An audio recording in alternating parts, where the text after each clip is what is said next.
वैसे तो ठाकुर जी कोई कर्म नहीं करते, उनके अंदर कोई गुण नहीं है, वो निर्गुण है, निर्विकार है। परंतु हम लोग वृंदावन चंद के उपासी हैं, इसलिए हमारे ठाकुर जी में गुण भी हैं, हमारे ठाकुर जी का आकार भी है। वैसे तो ठाकुर जी निराकार हैं। निराकार मोंकार मूलम तुरीयम गिरा ज्ञान गोतीतमीशम गिरीशम करालम महाकाल कालम कृपालम गुणागार संसार पारम नतोहम नमामि शमीशान निर्वाण रूपम विभुम व्यापकम ब्रह्म वेद स्वरूपम। वे निराकार हैं, परंतु भक्त की वैष्णवता से ठाकुर जी आकार भी धारण करते हैं। कहीं पर लड्डू गोपाल बन के बैठे हैं, कहीं पर त्रिभंग लल्ली बन के बैठे हैं, कहीं पर भुजा पर गिरिराज जी धारण करके हमारे पीछे श्रीनाथ जी ये ऐसे खड़े हैं। अरे कहां तक बताएं, जगन्नाथपुरी जाओ वहां ठाकुर जी प्रेम विगलित दोनों भुजाएं आगे करके बैठे हैं। दक्षिण जाओगे तो शेष नाग पर ठाकुर जी पौड़े हैं। अपने भक्त के प्रेम के अनुसार ठाकुर जी ने रूप भी धारण किए हैं। कहीं धनुष धारण करके ओरछा में विराजमान राम राजा सरकार है। अपने वैष्णव के प्रेम के भाव से ठाकुर जी यथा यथा स्थान पर आकार धारण करके बैठे हैं, परंतु मूल भाव देखो तो ठाकुर जी निराकार हैं। ठाकुर जी कर्म से विहीन रहते हैं, कोई कर्म नहीं करते। उनको आवश्यकता क्यों? कर्म वो करे जिसको फल की इच्छा, ठाकुर जी को क्यों इच्छा? परंतु फिर भी हम आप सबके लिए ठाकुर जी इनमें व्यवस्थित भी हैं। तो कैसे कैसे व्यवस्थित हैं ये सुनिए। 3 रूप, सत्य, चित्त और आनंद। ठाकुर जी सच्चिदानंद है। बहुत सावधानी से सुनना। ठाकुर जी का पहला स्वरूप है सत्य। माफ कीजिएगा, कोई व्यक्ति रोज मंदिर जाता है, रोज तिलक लगाता है, रोज धोती पहनता है, रोज कंठी माला धारण करता है, प्याज लहसुन नहीं खाता, बहुत शुद्ध पवित्र स्थिति में रहता है, लेकिन झूठ बोलता है, तो उसके द्वारा किए गए जितने भी कर्म है ना, वो इतने ज्यादा सार्थक नहीं माने जाएंगे।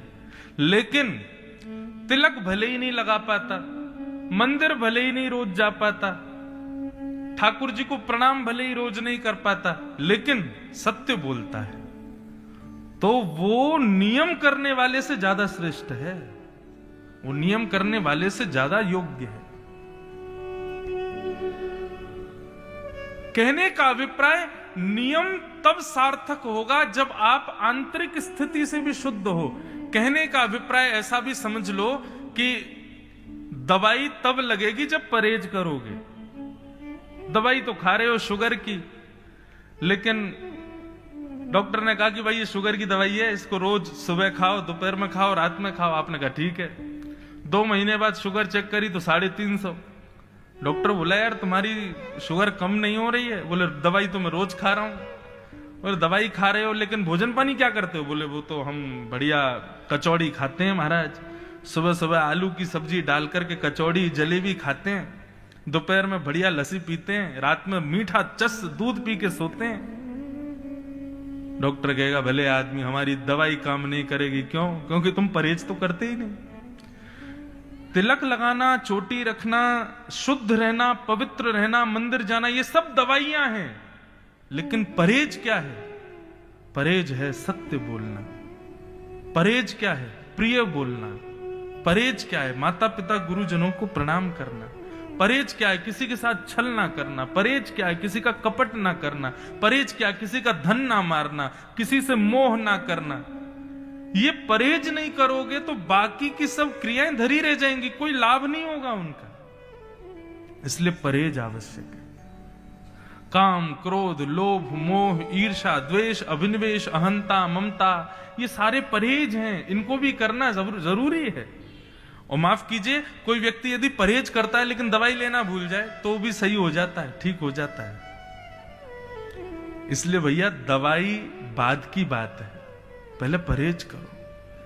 शुद्ध रहना, पवित्र रहना, नियम करना, सुबह 4 बजे उठ जाना, तिलक लगाना और ये सब करना, ये सब जरूरी है, लेकिन उससे पहले परहेज। अपने हृदय को शुद्ध करो। आप कहेंगे महाराज जी वो कहां होगा? ये कथा उसी के लिए हो रही है। इस कथा के बदले आप और कोई कामना मत रखिए। कथा सुनने से हमारे घर में सुख शांति आ जाएगी, कथा सुनने से हमारे घर के सारे कलेश मिट जाएंगे, कथा सुनने से हमारे बेटे का ब्याह हो जाएगा, बिजनेस बढ़िया चल जाएगा, बेटी एग्जाम में पास हो जाएगी आदि।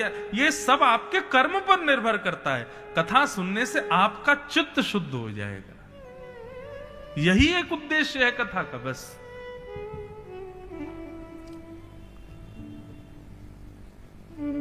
भगवान का पहला रूप है सत्य। सत्य सत्य। दूसरा रूप है चैतन्य। चैतन्य का अभिप्राय क्या है?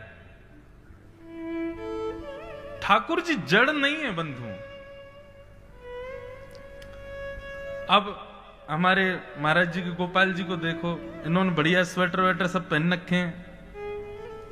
अब कहने वाले तार्किक व्यक्ति ये भी कह सकते हैं भगवान को सर्दी कहां लगती है, लेकिन हम उनको चैतन्य मानते हैं। नहीं भैया, जैसे हमको लगती है वैसे उनको भी लगती है, जैसे हमारे मन में भाव वैसे उनको भी भाव आता है।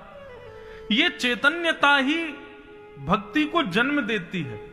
यदि चैतन्य भाव ठाकुर जी के प्रति नहीं होगा तो फिर तो आप कुछ भी पहना दो, कहीं भी बैठा दो, कैसे भी रख दो, ऐसा नहीं। जैसे ही आपके हृदय में भाव आएगा कि ठाकुर जी चैतन्य है, तो अपने आप सेवा आप करने लगोगे, अपने आप सेवा बनने लगे। एक सत्य घटना सुनाते हैं। एक वैष्णव के घर पर ठाकुर जी की सेवा होती थी। तो वैष्णव रात में सुलाते समय ठाकुर जी का बढ़िया बिस्तर लगाते, उसमें इत्र लगाते। गर्मी का समय तो बढ़िया सूती के कपड़े की चद्दर बिछाते, सर्दियों का समय तो बढ़िया मलमल का बिछाते, ठाकुर जी को सर्दी ना लगे। बहुत ध्यान से सुनना है। तो एक बार क्या हुआ, रात्रि में वो अपने ठाकुर जी को शयन करा करके जैसे ही अपने कक्ष में गए, जैसे ही सोने लगे, तो बार बार उनको ऐसा लगे कि गद्दे में कुछ चुभ रहा है। उन व्यक्ति को जो सेवा करते थे, वो बार बार उठ करके देखें, बोले ये चुभ क्या रहा है, और जैसे ही देखें तो कुछ भी नहीं। एक बार हो गया, दो बार हो गया, पूरी रात बेचारे परेशान ही होते रहे। एक बार उन्होंने स्थान भी बदल दिया, कहीं और सो जाऊं, तो वहां सोए तो वहां पर भी वो चुभने लगा। उनको लगा ये है क्या, ये चुभ क्या रहा है मुझको। पूरी रात निकल गई परेशान होते होते। सवेरे जैसे ही ठाकुर जी की सेवा के लिए स्नान ध्यान करके मंदिर में गए, तो जैसे ही ठाकुर जी को उठाया, उठा करके व्यवस्थित किया, तो जो शयन शैया थी, सोने का जो बिस्तर था ठाकुर जी का, उसको साफ करने लगे। देखे ठाकुर जी की चद्दर के नीचे पुराने 3 दिन के सूखे पुष्प पड़े थे। उनके मन में आई, बोले ये ठाकुर जी को रात भर चुभ रहे थे, इसीलिए परेशानी मुझे हो रही थी, इसीलिए वो मुझको भी चुभ रहे थे। माने ठाकुर जी रात भर संकेत कर रहे थे, अरे तू तो तान दुपट्टा सो गया, लेकिन वो पुष्प मुंह को चुभ रहे हैं भैया, उनको आके निकाल के जा, मैं सो नहीं पा रहा हूं। और वो भक्त समझ नहीं पाया, तो उसको भी रात भर चुभते रहे। ये भाव कब प्रकट होता है? जब आप ठाकुर जी को चैतन्य भाव से पूछते हो। यदि आप मानोगे कि ये तो मूर्ति हैं, ये तो पाषाण हैं, तो ठाकुर जी भी आपको पाषाण ही समझेंगे।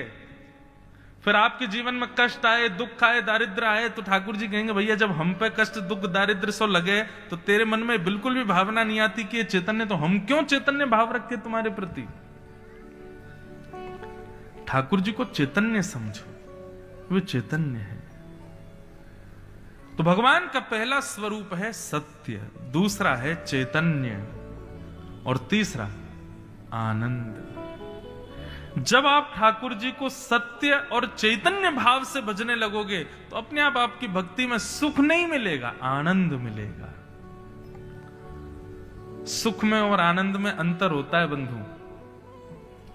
एक समय के बाद जो घटने लग जाए वो सुख है, परंतु अनंत मिलने के बाद भी बढ़ता रहे वो आनंद है।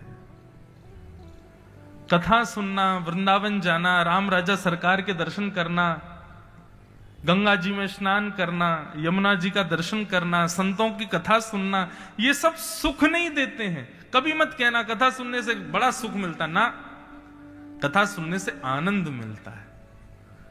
सुख तो उसे कहते हैं जो एक अवधि बाद घटने लगे, एक समय के बाद कम होने लगे, पर आनंद कभी कम नहीं होता, बढ़ता है। हाँ, तो भगवान का तीसरा रूप क्या है? आनंद। तो सत्य, चैतन्य और आनंद, ये तीन भगवान के रूप हैं।